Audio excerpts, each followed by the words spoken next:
All right, and here we are again for another biology video.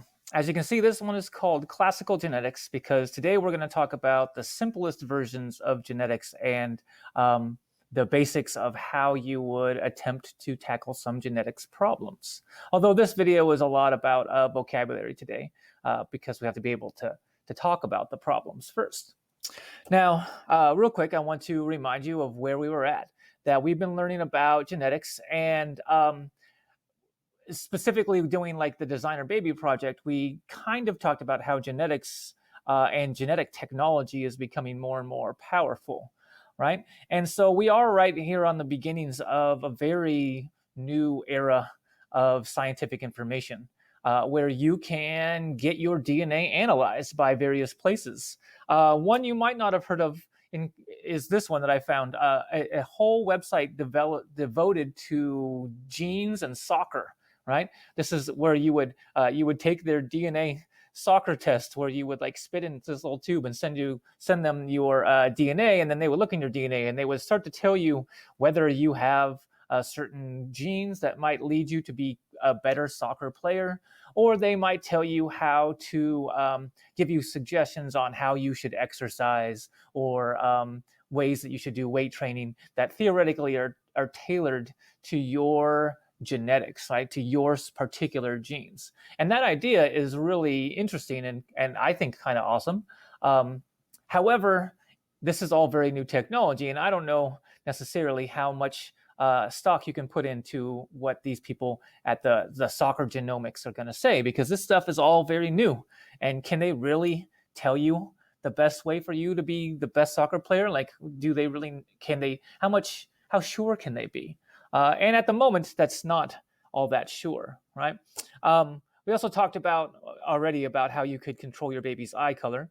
That one's a little bit more sure because that is a very straightforward trait that we'll talk about later. But Ancestry.com, a place where you can you would spit in this little tube and send your DNA to them, and they'll tell you about your family tree or your health. And there's also another one called 23andMe, where they will tell you about your genes and your health, also about your ancestry, explore your traits and things like that. Now, these are becoming more and more common. However, at the moment, these things are mostly just for fun. Um, because they will tell you and they will freely admit that our understanding of genetics isn't where it really needs to be in order to make some real concrete reliable predictions.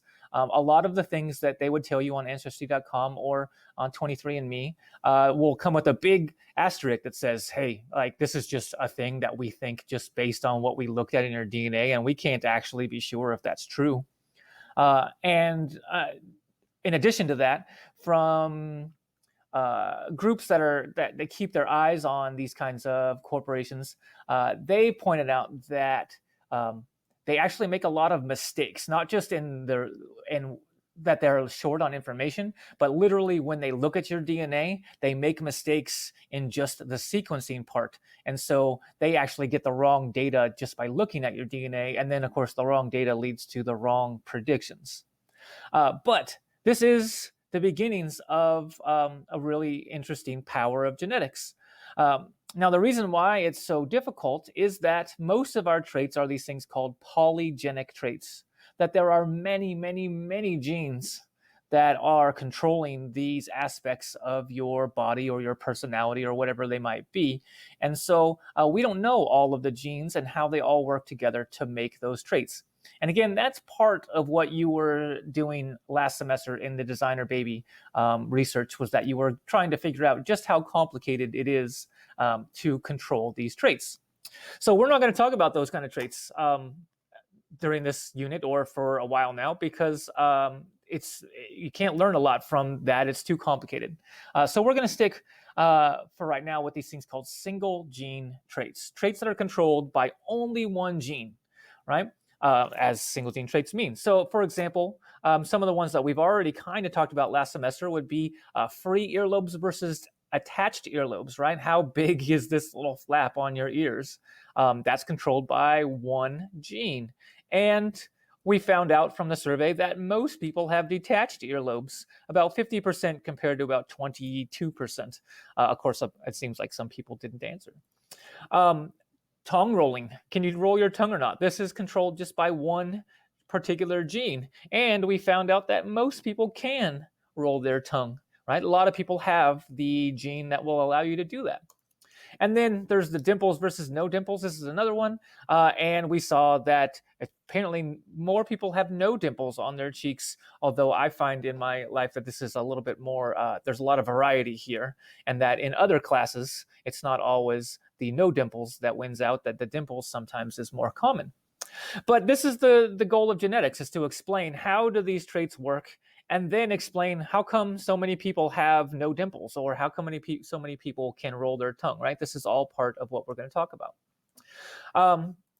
So how to explain these things, we need to know a little bit about genetics, right? A little bit about the science. So what do we know for sure? We know that genes are found on chromosomes, right? This is kind of from the last video and from before then. And so here's my one chromosome, and I'm going to say that there's gene A is found right there in that spot, and then that gene B would be found right there, right?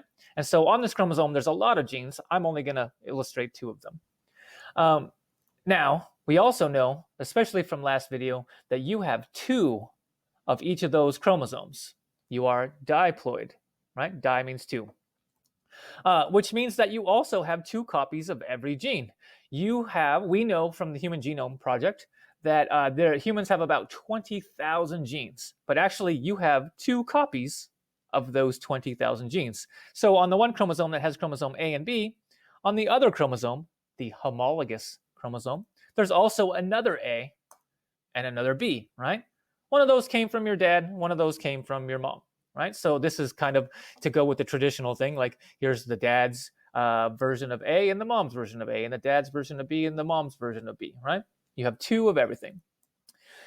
But one of the things that was covered in the video yesterday that we really need to make sure we can hopefully get our heads around is that even though these chromosomes are the same chromosome, say they're both chromosome number 1, they're the same size, they're the same shape, they carry the same genes, genes A and B. The genes are not usually exactly the same. There are different versions of each gene, and we call those versions alleles, right? So to use an analogy, I like to think of the DNA as a cookbook, right? And so let's say this is the cookbook that you got from your dad, and this is the cookbook that you got from your mom. Now, technically, they're the same cookbook. They have the same recipes. You can find chocolate chip recipes, fried chicken, I don't know what you're into, whatever foods that you like. All of the recipes are there. It's literally the exact same book. However, let's think of this as for the one that your mom gave you, some of the recipes were changed. Maybe some annotations were made. Somebody, your mom, your grandma, made edits. Of course, in real life, those would be mutations. But that means that the chocolate chip recipe that you got from your dad is slightly different from the chocolate chip recipe you got from your mom, right? And so those slight differences, of course, are what make all the differences for humans. And so we want to keep track of which version of each gene you have, right? So again, these are called alleles.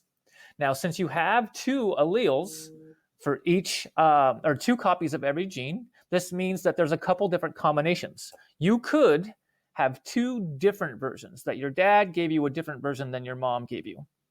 The word for this is called heterozygous. You can see that right there. Hetero, the prefix hetero means other, right? And so these are not the same. There's the other version of it out there.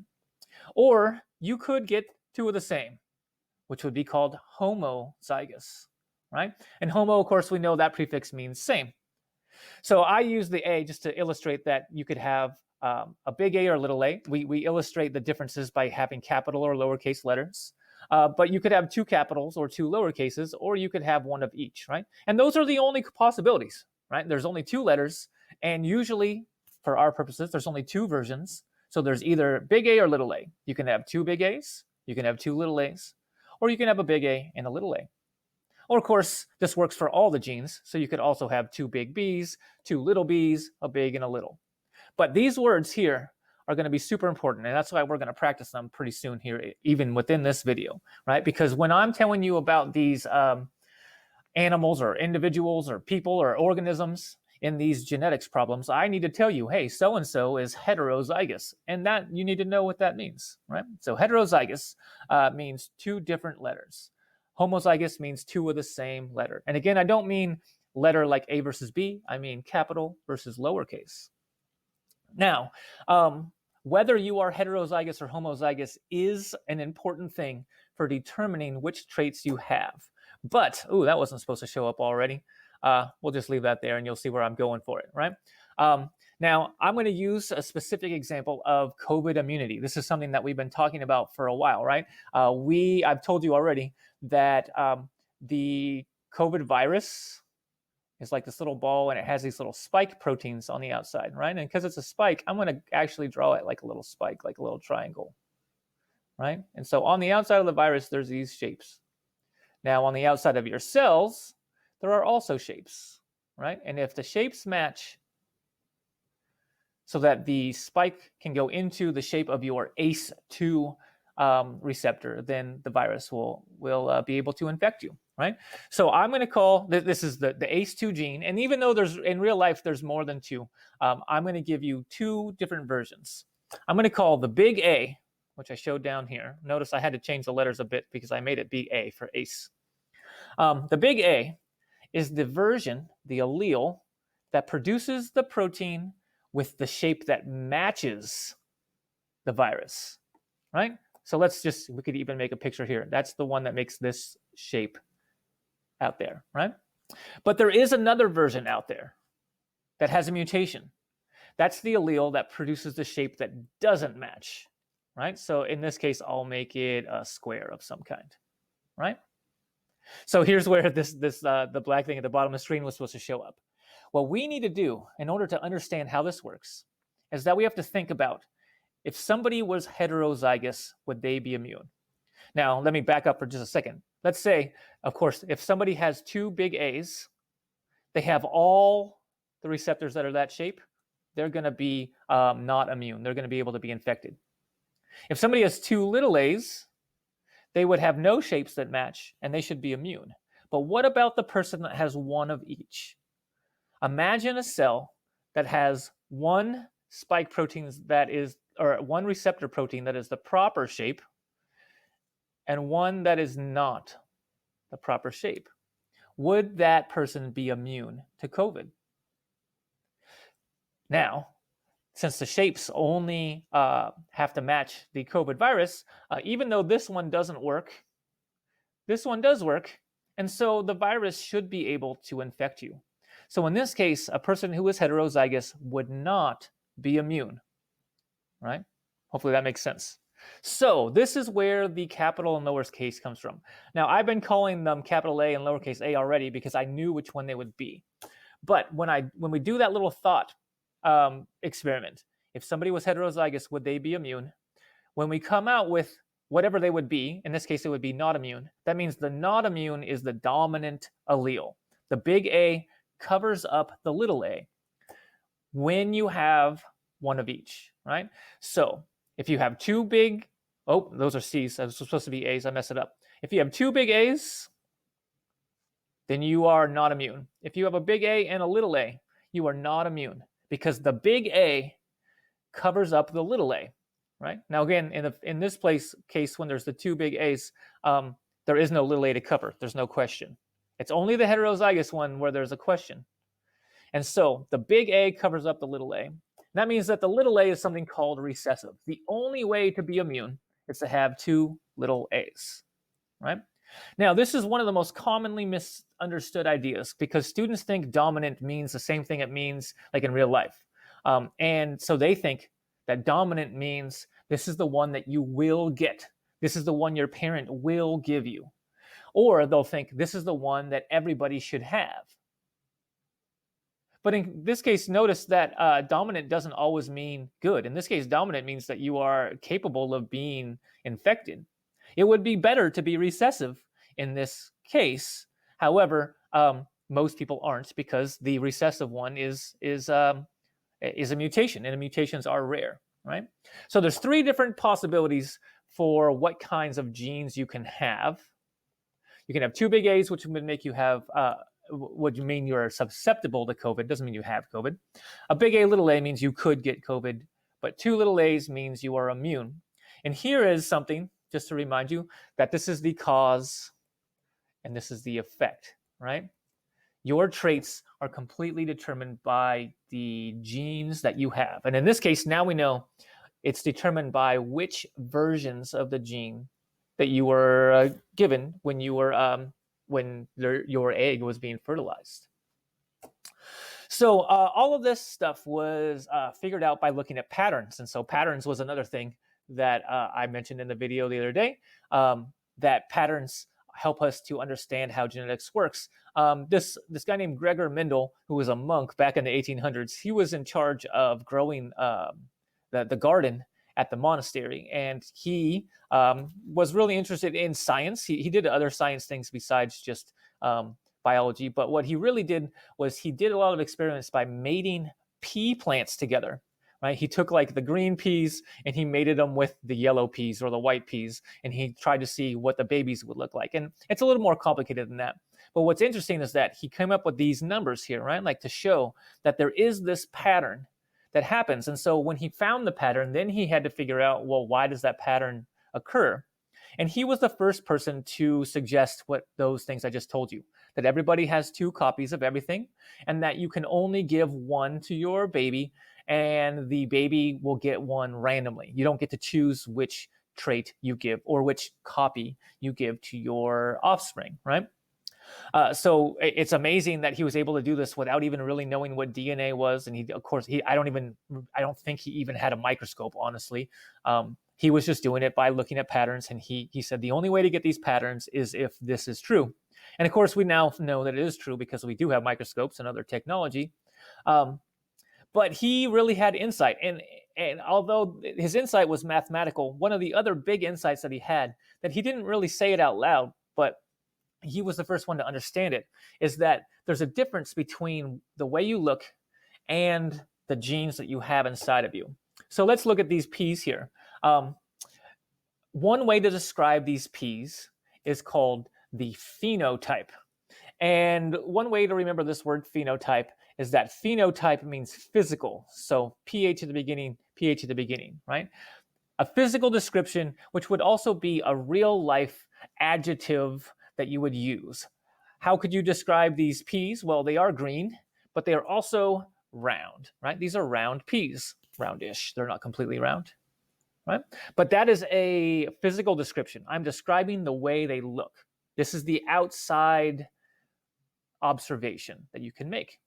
But again, Mendel's really big insight was knowing that actually these 2 pea plants are not the same, that there's another way to describe things called a genotype. And of course, geno means genes, a genetic description. The round pea plants are not exactly the same. And so again, what Mendel found was that if he took this pea plant and mated it with other pea plants, you would get different results than if you used this pea plant, right? This pea plant has 2 big R's to give. It can only give big R's. Big R is for round. The little r is for wrinkly, right? So if you were to use this plant to make other pea plants, all your other pea plants would come out round. But if you use this round pea plant, some of the babies could come out wrinkly, depending on the other parent, of course, right? But this is a very, very important idea, that what you see on the outside is a product of what was going on the inside in the genes. And that because of the dominant and recessive thing, sometimes people carry genes that you don't realize they have because you don't see them on the outside. Their genotype is not the same as their phenotype, right? And so again, this is all maybe going to make more sense as we go along and we look at more and more examples. Now, the first example that I want to do is to try to use these words, right?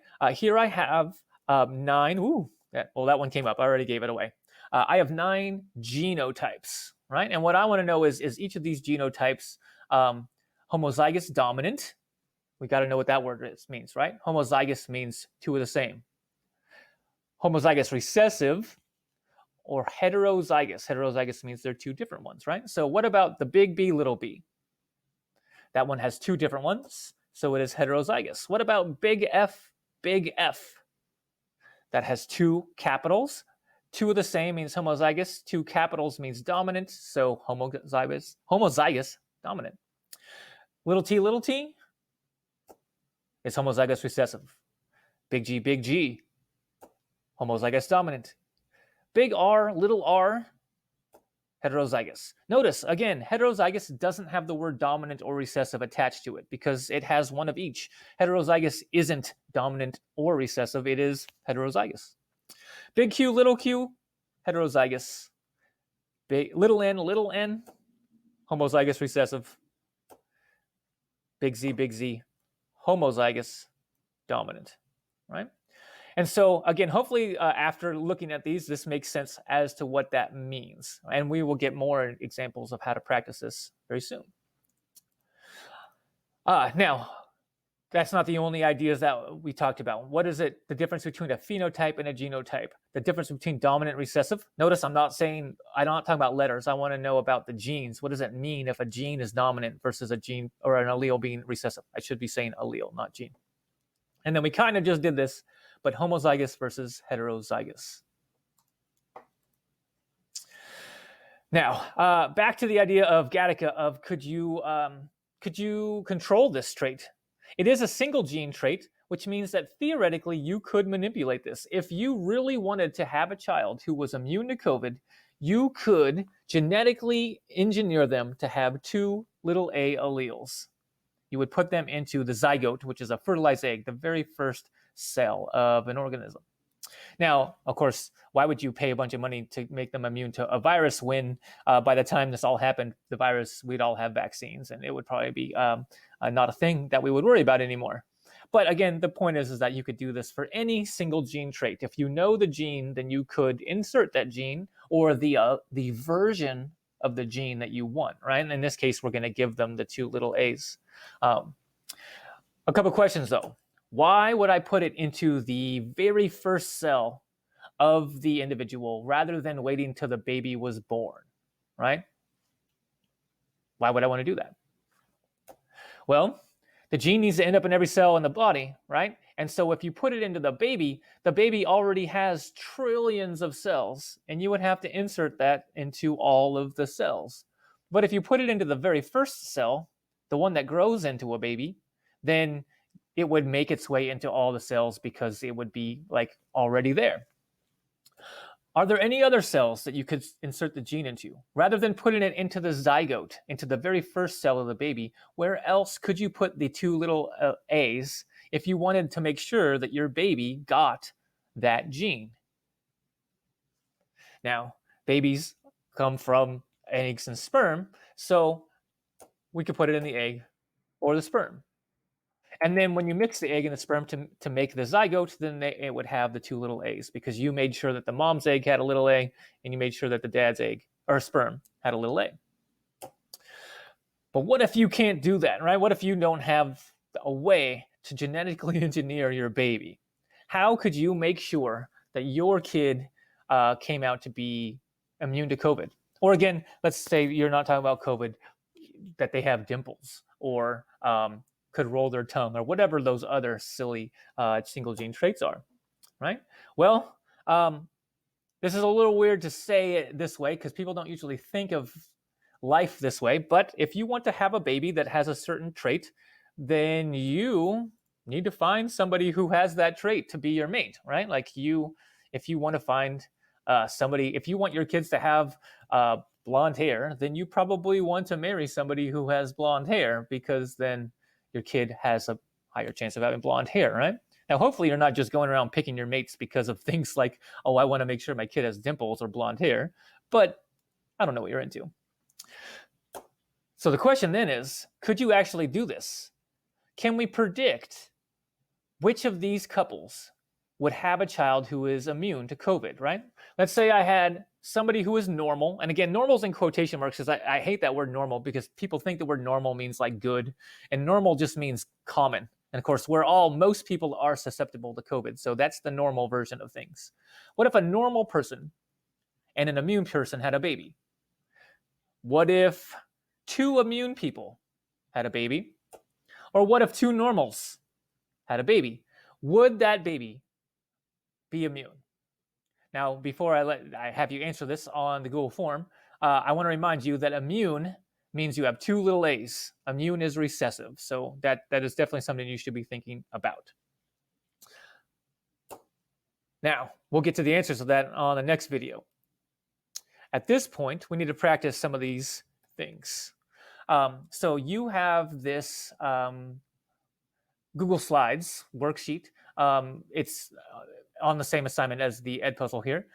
So you should pull this up, and you should pause the video right now and fill out these questions. I am now going to go through the answers. Of course, you could just wait for me to give you all the answers. However, this is your practice. The next time you do this, you have to do it for real. So it is in your best interest to to be honest about your practice. Real quick before I let you go on the practice, these 2 words are not used all that much. In particular, this word. Purebred is another way of saying homozygous. Hybrid is another way of saying heterozygous. Right? So you can answer those questions, but you don't. I don't use those words very much. Hybrid is used here and there, but not purebred. Purebred has the kind of a bad connotation, right? Like Harry Potter, mudblood kind of connotation kind of thing, right? Anyway, if you haven't already, here is where you should fill out questions 1, 2, and 3. Now, question 1 wants you to just write down if there is heterozygous or homozygous. You don't have to put dominant or recessive, right? So the first one's 2 big T's, that's homozygous. Big B, little b has 2 different letters, that's heterozygous. 2 capital D's, homozygous. A big and a little, hetero. 2 littles, these are the same, still homozygous, right? Heterozygous for the big D, little d. Homozygous for the 2 little f's. If they're different, it's hetero. If it's the same, it's homo. And there we go. Now, I already pretty much gave away the answer to this one, but all the ones that are homozygous go on this line. And all the ones that are heterozygous go on this line. I'm not going to write them all out, but you can see them on question 1, right? So again, you're going to see very shortly why it's important that we know the words homozygous and heterozygous. Now, questions 2 and 3 are about phenotypes versus genotypes. Here, I want to know what the phenotype is for each genotype. So they're giving me the genes, and I need to give them the phenotype. Now, this, of course, means you have to know what those words mean. Genotype are the genes, and phenotype is what you look like. It tells you that yellow body color, which is one of the phenotypes, is dominant to blue. So both of these are your options for phenotype. Notice right now we're only going with things that have 2 options. You either are yellow or blue. There is nothing else that you can be at this point. I know that's not realistic, but we're getting there. Now that's the phenotype. And it also tells you that yellow is dominant, and that's an important idea. Because when I look at this and I say, oh, I have 2 big Y's, big Y means yellow, because big Y is dominant and yellow is dominant, right? So this one's going to be yellow. Now, the 2 little y's is also fairly easy because the little y is the recessive one, right? Little y means not the dominant one. And so the little y means blue in this case. Notice I'm not using the letter B. I'm sticking with Y because this is the gene for body color. There's yellow and there's blue. Technically, I can use any letters I want, but I'm going to go with what they said, and it's little y makes blue. Now again, the hardest one is the big Y, little y. You have one of each. Which one are you going to see? You're going to see the dominant one. And so you're going to see the yellow. There's 2 ways to be yellow and only 1 way to be blue. Square shape on the next one is dominant to round. Notice they used an S for square because the square is dominant. Usually we choose the letter of the dominant trait, but you don't have to. We could have made this big A, little a, and little, right? I tend to use A's for everything because it's easy for me to see capital versus lowercase a. As you go through this, you might notice that sometimes when you have a capital S or a lowercase s, it gets confusing. So usually I try to stay away from letters that have capitals and lowercases that are similar to each other. Now, back to the question. Square shape is dominant to round, so big S makes square, right? Because this person, or in this case, SpongeBob, has two dominant alleles, and the dominant allele makes the square trait. I have two square genes, so I got to be square. Two little s's would be round, because when you have two round genes, you end up being round. But what if you have one square and one round? Well, of course, this is where the dominant part comes in, and you would be square, right? There's only one way to show the recessive trait, and that's to have two recessive genes to be homozygous recessive. So that's question 2. Now, question 3 is the opposite of question 2. Now, it's giving you the phenotype. It's giving you what they look like. They want you to give the genotypes, the genes. Now, genotypes are always going to be 2 letters, and it should be the same letter, right? So the letter A, the letter T, the letter P, and the only question is it 2 capitals, 2 lowercases, or one of each? So we look at the tall. How can you be tall if big T is dominant to little t? Tall is dominant to short, right? So if you're tall, of course, you could have 2 tall genes. But you also could have a tall gene and a short gene. And notice I don't usually write my T's, my lowercase t's this way, but I don't want it to look like the capital, so I want it to really look different. And again, that's just a thing that it kind of gets on my nerves sometimes. Now, how do you end up being short for Patrick? Well, you have to have 2 little t's. That's the only way to be short, because short is recessive. Recessives are the ones that give you more information. You can always tell the genotypes of the person who is recessive because they have to have 2 little letters. The last one, pink body color. Big P is dominant to yellow, which is little p. So if you're pink, you could have 2 big P's because you have 2 pink genes. You could have a pink gene and a yellow gene, but pink is dominant, so pink shows up. If you want to be yellow, you have to have 2 little p's. Now, again, here it illustrates, I think, the fact that, is this a capital P or a lowercase p? With the way I wrote both of these things, right? Like, I just have to remember those. And so, again, I don't usually choose those kinds of letters. But these are both lowercase p's. I'm trying to make them small somehow. If I do have to use the same letters, sometimes I make them really dramatic, like a big P and then a little p, right? Like this huge, big difference. In any case, hopefully you got those right the first time. If you didn't get them right, now that I've explained it, hopefully it makes sense. If it doesn't make sense, please come to office hours because you need to understand these concepts. You can't go any farther, not even to tomorrow's lesson, if you don't understand these vocabulary words. So please let me know if you need anything.